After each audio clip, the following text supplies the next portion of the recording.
11 जीतनी है या नहीं जीतनी है? मोदी जी को फिर से प्रधानमंत्री बनाना है या नहीं बनाना है? तो मेरे साथ दोनों हाथ उठाइए, उठाइए दोनों हाथ, विजय के संकल्प की मुट्ठी भींचे और प्रचंड आवाज से बोलिए, भारत माता की जय श्री राम, जय जय श्री राम।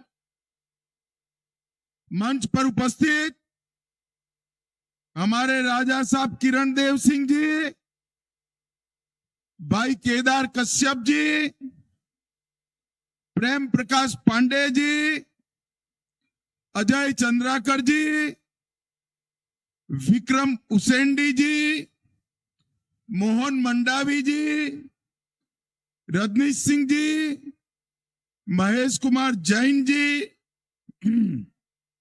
यशवंत जैन जी, भूपेंद्र नाग जी, भरत मटियारा जी, और आज जिनको जिताने के लिए मैं यहां आया हूं, हमारा जमीन से जुड़ा हुआ प्रत्याशी भाई भोजराज नाग जी के लिए जोर से ताली बजाओ सभी लोग। और आज की सभा में आए हुए प्यारे भाइयों, बहनों, माताओं और मेरे जिगर के टुकड़े जैसे युवा मित्रों, आप सभी को नमस्कार। ये पत्रकार जरा सेट कर बैठ जाओ भैया, बैठ जाइए आप लोग, प्लीज बैठ जाइए, स्टैंड पर सेट कर दो फिर बैठ जाओ।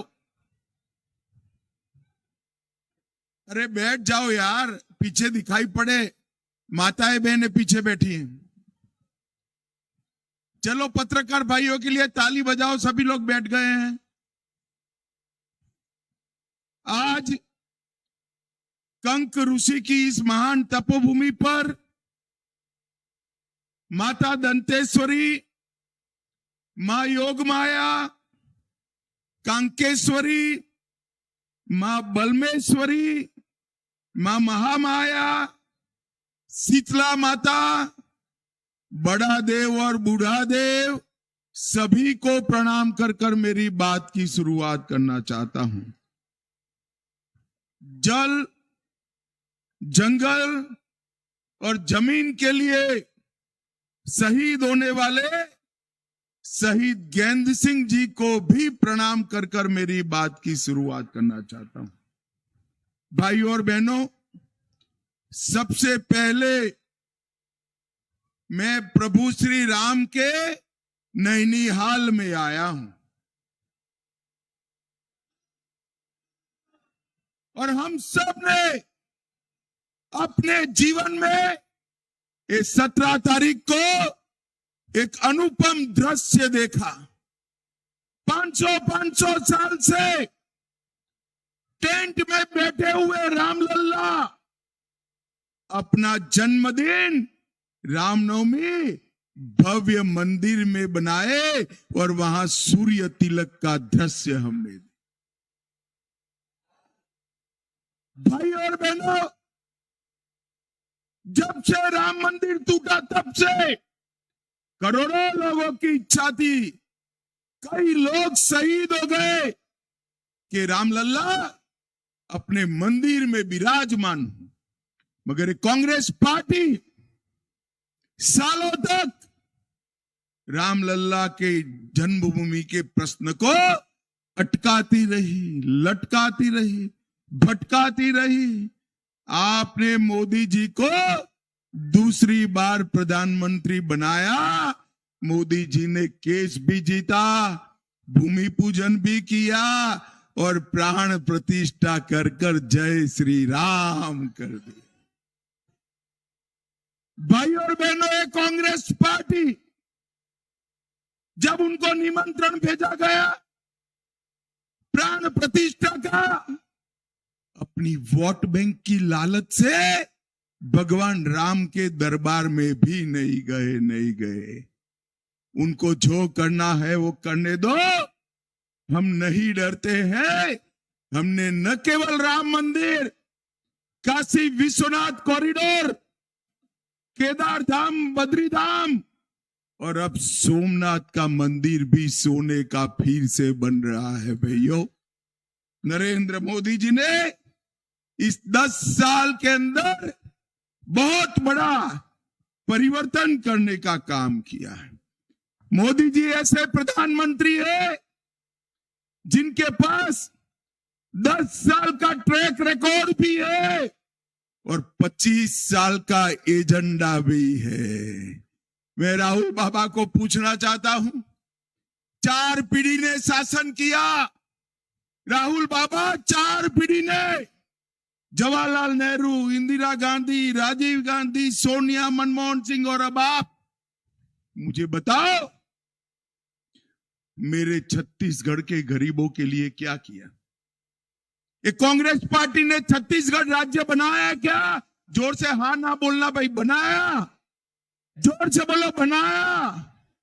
महतारी वंदन का पैसा भेजा, किसानों को पैसा भेजा, तेंदुपत्ता वालों को बोनस दिया, माताओं के घर में गैस का सिलेंडर दिया, गरीबों को घर दिया, गरीबों को शौचालय दिया, नल से जल दिया, किसान का 3100 रुपया में चावल धान खरीदा, और हर गरीब को 5 किलो अनाज मुफ्त में देने का काम किया क्या? तो राहुल बाबा, ये सब तो हमारे नेता नरेंद्र मोदी ने किया। नरेंद्र मोदी ने। आप छत्तीसगढ़ आओ तब इस बात का हिसाब लेकर आना। भाई और बहनों, आज नरेंद्र मोदी जी ने देश के 60 करोड़ गरीबों को 5 लाख तक का पूरा स्वास्थ्य का खर्चा फ्री ऑफ कॉस्ट कर दिया है। 5 लाख तक कोई भी मेरा आदिवासी भाई बहन बीमार पड़े, इलाज के लिए खर्च करने की जरूरत नहीं है। और मैं आज कहने आया हूं एक मोदी की गारंटी। मोदी जी को तीसरी बार प्रधानमंत्री बना दो। 70 साल के ऊपर के गरीब क्या, पैसे वाला क्या, गांव क्या, शहर क्या, सभी का 5 लाख तक का खर्चा माफ हो जाएगा। ये मोदी का गारंटी। मैं आज कांकेर की भूमि पर से देश भर के वरिष्ठ नागरिकों को कहने आया हूं, फॉर्म अभी से भर लेना। 4 मई को चुनाव के नतीजे आते ही, मोदी जी के प्रधानमंत्री बनते ही देश भर के सभी वरिष्ठ नागरिकों का स्वास्थ्य का खर्चा आपका बेटा नरेंद्र मोदी उठाने वाला। भाई और बहनों, मुझे बताओ, एक कश्मीर जो है हमारा है या नहीं है? जोर से बोलो, और जोर से बोलो, है या नहीं है?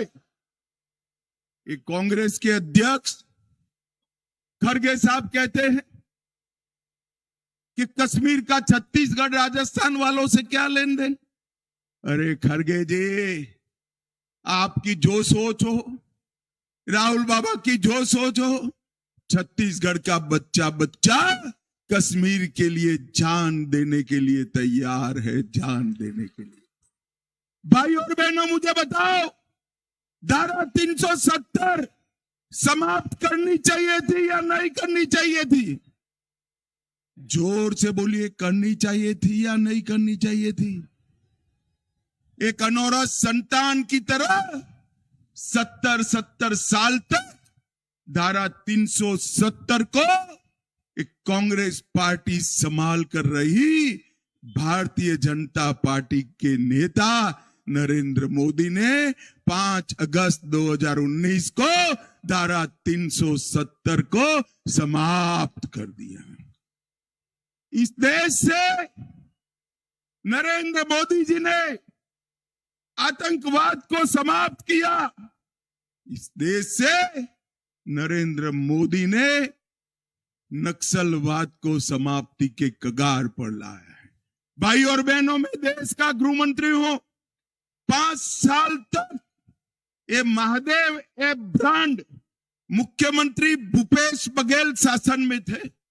5 साल तक नक्सलों पे कोई कार्यवाही नहीं होती थी।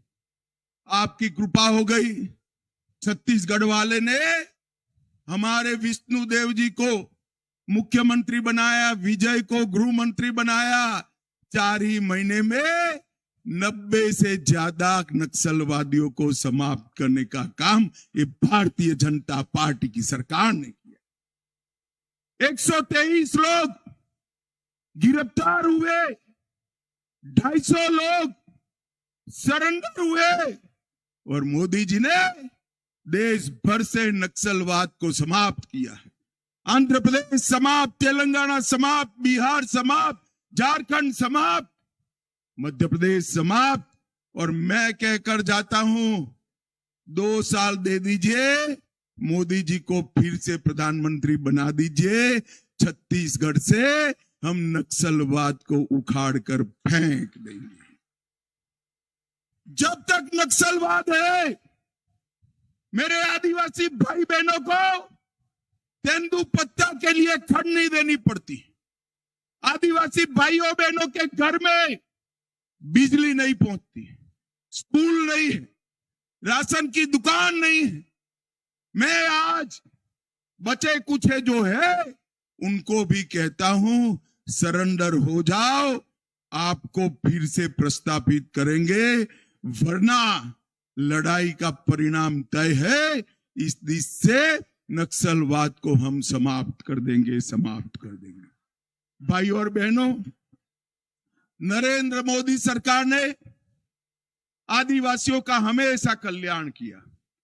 आदिवासी मंत्रालय कांग्रेस ने सालों तक नहीं बनाया था, छत्तीसगढ़ भी नहीं बनाया था। अटल बिहारी वाजपेयी जी ने छत्तीसगढ़ राज्य भी बनाया और आदिवासी मंत्रालय भी बनाने का काम किया। मोदी जी ने जल, जंगल और जमीन के साथ साथ मेरे आदिवासी भाइयों बहनों को सुरक्षा, सम्मान और समावेशी विकास देने का काम नरेंद्र मोदी जी ने किया। आजादी से अब तक कभी भी आदिवासी बेटा या बेटी इस देश का राष्ट्रपति नहीं बना था। मोदी जी ने ओडिशा के गरीब आदिवासी बेटी बहन द्रौपदी मुर्मू को महामहिम द्रौपदी मुर्मू कर आदिवासियों का गौरव करने का काम। मोदी जी ने भगवान बिरसा मुंडा जयंती को जनजाति कल्याण दिन के रूप में बनाया। मोदी जी ने 200 करोड़ रुपए से 10 आदिवासी संग्रहालय स्वतंत्र सेनानियों के बनाए और आदिवासियों का बजट भूपेश बघेल, कान खोलकर सुन लो, राहुल बाबा कान खोलकर सुन लो, आपकी सरकार ने आदिवासी के लिए बजट 24,000 करोड़ रखा था। नरेंद्र भाई ने 1,24,000 करोड़ करने का काम नरेंद्र मोदी जी। भाई और बहनों, यहां तेंदुपत्ता के लिए बोनस देने का काम किया, एकलव्य स्कूल बनाए, 1 लाख छात्रों को हमने 1 लाख छात्रों को हमने शिक्षा वृत्ति दी और कई सारे आदिवासी कल्याण के काम किए। भाई और बहनों, मैं आज आपको कहने आया हूं, अभी अभी कांग्रेस पार्टी को मिर्ची लगी। मोदी जी ने उनके घोषणा पत्र में से सबकी संपत्ति का सर्वे करने का कहा है। मोदी जी ने कल कहा, क्यों करना है सर्वे को? कांग्रेस पार्टी पूरी नरेंद्र मोदी पर सवाल उठा रही है। मैं आज कांग्रेस पार्टी को पूछना चाहता हूं, आपके घोषणा पत्र में सर्वे की बात है या नहीं है? राहुल बाबा देश के नाम में स्पष्ट करे। और मनमोहन सिंह, आपके प्रधानमंत्री ने कहा था संसाधन पर पहला अधिकार माइनॉरिटी का है, आदिवासी दलित का नहीं है, आदिवासी दलित का नहीं है। भाई और बहनों, देश भर के मठ मंदिर और सबकी संपत्ति पर जो नजर है, वो पैसा कहां जाना वाला है? मनमोहन सिंह को याद करो, उन्होंने कहा कि पैसा पर, रेवेन्यू पर, संसाधन पर सबसे पहला अधिकार माइनॉरिटी का। ये कांग्रेस पार्टी कहती है और हम कहते हैं संसाधन पर पहला अधिकार देश के गरीब का है, आदिवासी का है, दलित का है, पिछड़ा समाज का है। भाई और बहनों, ये लोग देश को एक नहीं रख सकते। भाई और बहनों, अभी आरजेडी का और कांग्रेस के बीच में रांची में इंडी अलायंस की ऐसी मीटिंग में छुट्टे हाथ से मारामारी हो, कुर्सियां भांजी गई, लाठियां भांजी गई। अरे भाई, अभी तो सत्ता बड़ी दूर है, आपका नंबर नहीं लगने वाला है, नंबर नहीं लगने वाला है, और सत्ता के पहले ही लाठियां बांध रहे हो। देश को क्या एक रखोगे? आज मैं गर्व से कह सकता हूं, नॉर्थ ईस्ट हो, नक्सल एरिया हो, कश्मीर हो, मेरे नेता नरेंद्र मोदी ने देश को एकजुट कर कर अखंड बनाने का काम नरेंद्र मोदी जी ने किया है। भाई और बहनों, आप एक बार मोदी जी को तीसरी बार बना दो प्रधानमंत्री, ये देश को, अर्थतंत्र को संसार में तीसरे नंबर का अर्थतंत्र भारतीय जनता पार्टी बनाएगी। भाई और बहनों, मैं इतना कहना चाहता हूं कि हमने नक्सलवाद को समाप्त करने के साथ साथ, समाप्ति के कगार पर है, इसके साथ साथ छत्तीसगढ़ के विकास के लिए भी ढेर सारा काम किया है। मैं भूपेश बघेल जी को पूछना चाहता हूं, 10 साल तक सोनिया मनमोहन की सरकार थी, मेरे आदिवासी भाइयों को, छत्तीसगढ़ के पिछड़े लोगों को, दलित सतनामी लोगों को आपने क्या दिया? कुछ नहीं दिया। भाई और बहनों, 10 साल में केवल 77,000 करोड़ रुपया छत्तीसगढ़ के विकास के लिए भेजा, और नरेंद्र मोदी जी ने 10 ही साल में 77,000 के बनाम 3,20,000 करोड़ रुपया छत्तीसगढ़ को भेजने का काम। इसके अलावे 25,000 करोड़ सड़क निर्माण, 45,000 करोड़ रेलवे और 250 करोड़ एयरपोर्ट के लिया, और 72,000 करोड़ दिया। ये जोड़ ले तो 4 लाख करोड़ रुपया दिया। राहुल बाबा, शर्म करो, शर्म करो। 10 साल में आपने सिर्फ 77,000 करोड़ दिया था, हमने 4 लाख करोड़ रुपया छत्तीसगढ़ के गरीब, आदिवासी और दलित के उत्थान के लिए दिया। भाई और बहनों, नरेंद्र मोदी जी ने एक गारंटी दी है। अब माताएं बहनें बैठी है, 5 किलो चावल प्रति माह मिलता है ना? जरा जोर से बोलो, मिलता है या नहीं मिलता है? हाथ ऊपर उठाओ, मिलता है या नहीं मिलता है? मोदी जी ने कहा है तीसरी बार प्रधानमंत्री बनकर 2029 तक ये मुफ्त अनाज चालू रहेगा। भाइयों बहनों, चालू रहेगा। मोदी जी ने कहा है गैस के सिलेंडर मातारी बहनों को मिले हैं ना? मिले हैं या नहीं मिले हैं? अब भरने नहीं जाना पड़ेगा, पानी की तरह नल से गैस भी आपके घर में देने का काम नरेंद्र मोदी जी करेंगे। और भाई और बहनों, मैं कह कर जाता हूं, आदिवासी भाई और बहनों को, जब तक नक्सलवाद है आदिवासी क्षेत्र में शांति नहीं हो सकती, रोड नहीं बन सकता, बिजली नहीं पहुंच सकती, गैस नहीं पहुंच सकती, शिक्षा नहीं पहुंच सकती, नौकरी नहीं पहुंच सकती, खाना नहीं पहुंच सकता, इलाज नहीं पहुंच सकता। आप सभी लोग भी उनको समझाइए, सरेंडर कर जाए, न करे तो आप चिंता मत करना, हम 2 ही साल में छत्तीसगढ़ की भूमि से नक्सलवाद को उखाड़ कर फेंक देंगे और विकास की गंगा प्रवाहित करने का काम। भाई और बहनों, नरेंद्र मोदी जी ने 2037 में विकसित भारत की कल्पना रखी।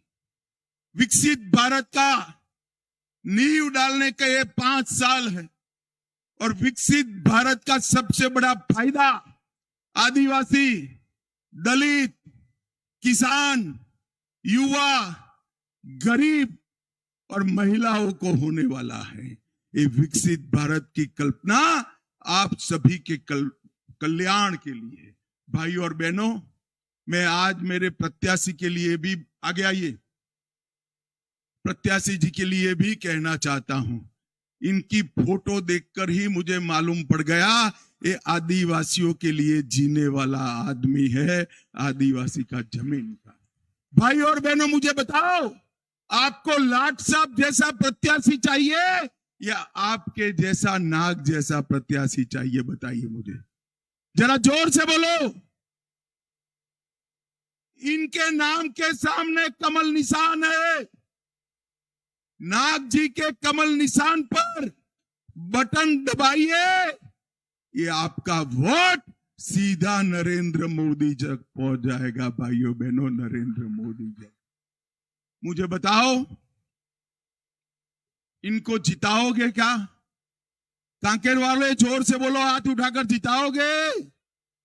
मोदी जी को फिर से प्रधानमंत्री बनाओगे? छत्तीसगढ़ की 11 की 11 मोदी साहब की झोली में डालोगे?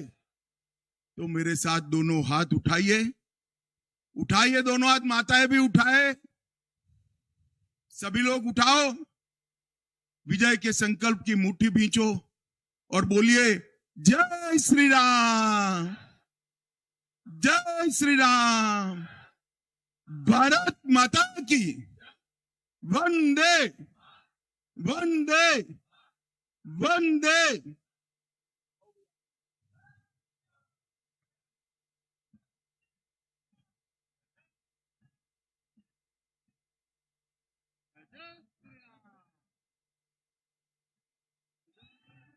कैसे करेंगे? अब की बार फिर एक